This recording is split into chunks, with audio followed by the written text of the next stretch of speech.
자, 그러면 지금부터 최고위원, 중진의원 연석회의를 시작하겠습니다.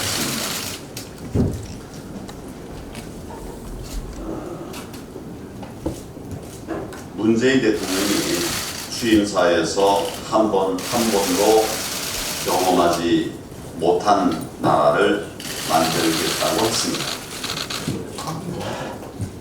그러더니 정말로 온 국민이 폐교한 경험을 계속 하고 있습니다. 법무부 장관 후보자가 온갖 부정과 비리로 검찰의 전방위적 압수수색을 받고 있습니다. 역대 어느 정권에서도 경험하지 못한 일입니다. 그런데도 여당은 온갖 꼼수로 청문회를 무산시키고 수사받아야 할 조국에게 셀프 변명쇼까지 열어줬습니다. 여당이 국회 내기는 물론 청탁금지법까지 위반하면서 조국 개인을 위해 국회 회의실을 내줬습니다. 정상적인 국가라면 도저히 경험할 수 없는 일 아닙니까? 그렇게 위법 행위로 급조된 기자간담회에서 조국은 나는 몰랐다 50번 외쳤습니다. 책임을 모두 떠넘겼습니다. 평상시에는 그렇게 아는 것 많은 것처럼 보이던 사람이 나는 몰랐다 50번입니다. 사모펀드가 뭔지 몰랐다. 딸 논문도 잘 몰랐다. 심지어 딸 출생 신고 빨리 한 이유도 모르겠다. 딸의 이름은 제대로 알고 있는지 그런 헛웃음 나는 이야기들을 하는 분들까지 생겨나고 있습니다. 게다가 조국의 답변들이 엉터리로 드러났습니다.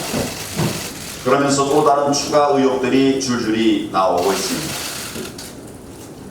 가족펀드, 사학비리, 딸의 논문, 장학금 등 구체적 비리와 범법 정황들이 계속 터져 나오고 있는 상황입니다. 검찰도 조국 부인의 연구실, 서울대, 코이카 등 압수수색의 범위를 계속 넓혀가고 있습니다. 결국 이 정권이 왜 악착같이 청문회를 무산시키려고 하는지 그 이유가 분명히 드러났습니다. 증인도 자료도 모두 내놓지 않고 버티는 이유가 뭔지 국민들께서 이제 그 검은 속내를 명확히 아시게 되었습니다. 청문회 자리가 조국의 사퇴 현장이 될 뿐만 아니라 이 정권의 단두대가 될 것이 두려웠던 것이 아니겠습니까? 지금 국민들은 이게 나라냐고 대통령에게 묻고 있습니다. 이제 이게 대통령이 말한 한 번도 경험하지 못한 나라냐고 말입니다. 도대체 대통령은 조국과 무슨 특수관계에 있어서 이런 범죄 혐의자를 기어코 법무부 장관에 임명하려고 하는 겁니다. 많은 국민들께서는 더 이상 참을 수 없다고 이 정권의 최후 통첩을 보내고 있습니다. 그런데도 청와대는 의혹이 대부분 해소되었다라고 강변하면서 청문회 없이 임명을 감행할 태세입니다. 국민을 무시하고 국회를 짓밟는 일이 아닐 수 없습니다. 문재인 대통령이 조국을 끝내 임명한다면 정말 상상하기 어려운 엄청난 국민적 저항에 직면하게 될 것입니다. 그 길이 바로 정권의 몰락을 자초하는 마지막 내리막길이 될 것임을 엄중히 경고합니다. 우리 당 가능한 모든 방법을 동원해서 범법자 조국과 이 정권의 실체를 계속 밝혀낼 것입니다. 분노한 국민과 함께 가장 강력한 투쟁을 전개하지 않을 수가 없습니다. 문재인 대통령은 지금 당장 조국 지명을 철회할 것을 국민의 이름으로 강력히 요구합니다.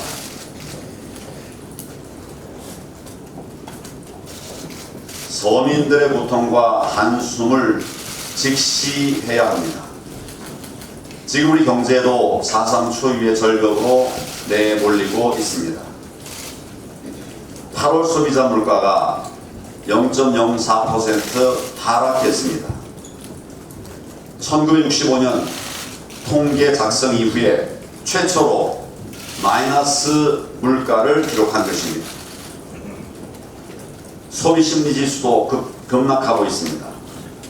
디플레이션 공포가 눈앞으로 다가오고 있는 것입니다. 지금 우리 경제는 생산, 소비, 소득, 성장 모두가 역대 최악의 총체적 침체에 빠졌습니다. 수출은 9개월째 내리막길을 가고 있습니다. 제조업 생산 능력은 12개월 연속 추락해서 역대 최장 기간 하락 기록을 세우고 있습니다. 설비 투자 역시 최악의 기록을 갱신하고 있습니다. 7월 소매 판매액도 전월보다 0.9% 마이너스를 기록했습니다. 우리 경제가 그야말로 한 번도 경험하지 못한 경제, 최악의 벼랑 끝으로 내려가고 있는 것입니다. 그런데도 문재인 정권은 위기를 인정하지 않고 있습니다. 제대로 된 대책도 내놓지 못하고 있습니다. 그러면서 오로지 세금 걷어 푸는 데만 골몰하고 있습니다. 추석 전까지 5조 원이 넘는 근로장려금과 자녀 장려금을 지급한다고 합니다.